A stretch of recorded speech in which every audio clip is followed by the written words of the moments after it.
सुनाई गई है वो ठीक तरीके से नहीं सुनाई गई है, इसलिए वो सजा कम होनी चाहिए थी।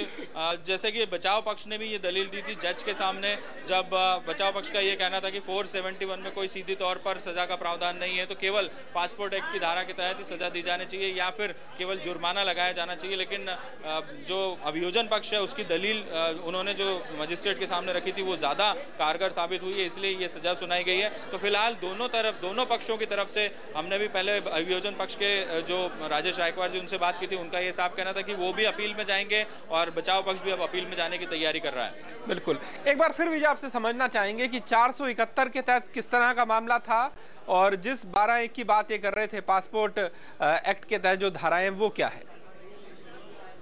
देखिए 471 जो आईपीसी की धारा ये कहती है कि आप जानबूझकर यदि उस शख्स को पता है कि ये दस्तावेज फर्जी है, उन दस्तावेजों का उपयोग वो किसी एक मूल्यवान दस्तावेज बनाने में करता है, तो ये धारा 471 का मामला बनता है। और अबू सलीम को ये पता था कि जो भी दस्तावेज पासपोर्ट के लिए लगने वाले हैं, जैसे राशन कार्ड है, नगर निगम का, दूसरी तरफ नोटरी है, तो ये सारे दस्तावेज फर्जी बनाए जा रहे हैं और फर्जी नाम का उपयोग किया गया था, दानिश बेग के नाम से बनाए गए थे। तो अबू सलीम को ये सब पता था, इसके बावजूद पासपोर्ट बनवाया गया और उसका उपयोग हुआ है या नहीं, लेकिन उपयोग करने की नीयत से ही बनवाया गया था, इसलिए धारा 471 के तहत ये पूरा मामला चला है। 468 भी धारा अबू सलीम पर लगाई गई थी, लेकिन उसके तहत जो कोर्ट ने उसे दोषी नहीं माना, क्योंकि उसने नहीं बनवाए थे, किसी और के जरिए उसने बनवाए थे ये पासपोर्ट। और दूसरी तरफ पासपोर्ट एक्ट की धारा 12, यानी कि आप फर्जी तरीके से जो पासपोर्ट बना है, एक भारत का ऐसा प्रमाण पत्र है जो कि किसी भी शख्स के लिए वैलिड होता है, उसका आपने दुरुपयोग करने की कोशिश की, इसीलिए धारा 12(1) जो है वो पासपोर्ट अधिनियम के तहत, उसके तहत ये तीनों मामले चले थे, जिसमें 2 धाराओं के तहत अबू सलीम को सजा हुई थी और उसमें आज जो है सजा सुना भी दी गई है। दोनों धाराओं में अलग अलग 2 साल की सजा हुई है, जिसमें कि 3 साल अबू सलीम पहले से ही काट चुका है, जो कि समायोजित कर ली जाएगी, और मात्र जो है 361 दिन, ये कहना चाहिए कि 361 दिन की सजा अबू सलीम को इस पूरे मामले में हुई है।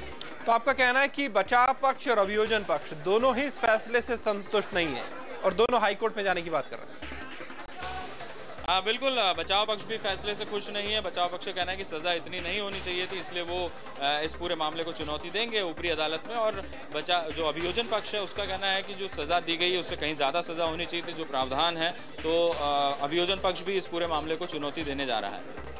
बिल्कुल बिल्कुल, आपके साथ तमाम वहां पर भीड़ भी है, लोग भी मौजूद हैं, हम लोग भी इसमें होंगे, उनसे जरा पूछे कि उनमें किस तरह की उत्सुकता थी, वो यहाँ पर क्या कुछ जानने सुनने आए थे।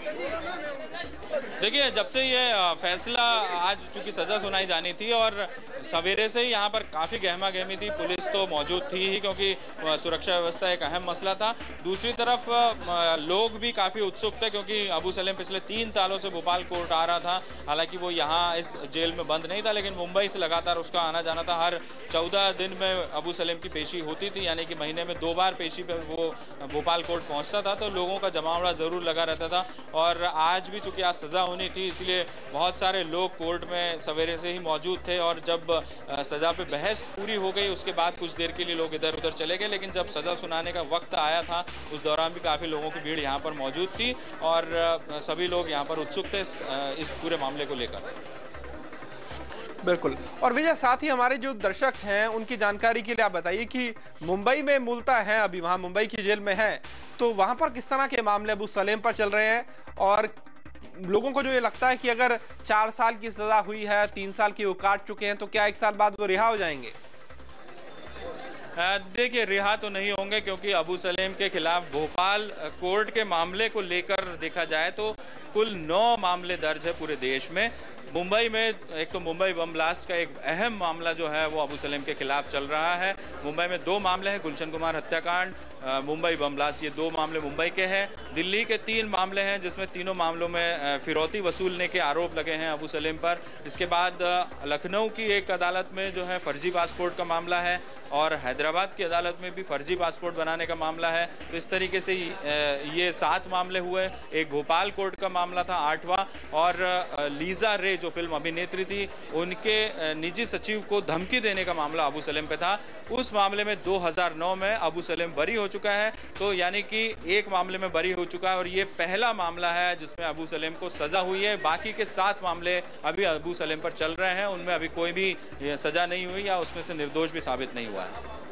बिल्कुल बिल्कुल विजय, बहुत बहुत शुक्रिया आपका इस पूरी जानकारी के लिए। तो विजय मांडविया में बता रहे थे कि फर्जी पासपोर्ट मामले में धारा 471 आईपीसी की धारा 471 और पासपोर्ट एक्ट के तहत उन्हें 2-2 साल और 5-5 हजार रुपए का जुर्माना किया गया है।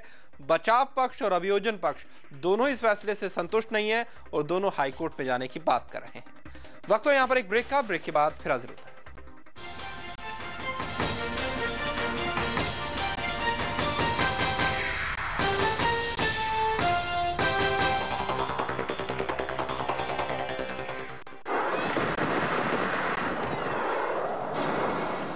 ये सारी एनर्जी आपके मोबाइल फोन बैटरी में juice live full on.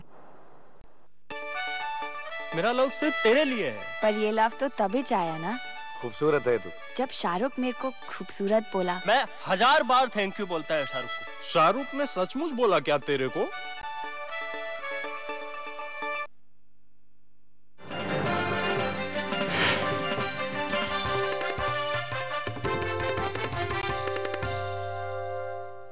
Break के बाद आपका एक बार फिर स्वागत है और आइए अब देखिए मध्य प्रदेश के तमाम शहरों की ताजा तरीन खबरें एक्सप्रेस की रफ्तार से, जिसमें खबर है सतना में पुष्कर सिंह तोमर महापौर बने रहेंगे।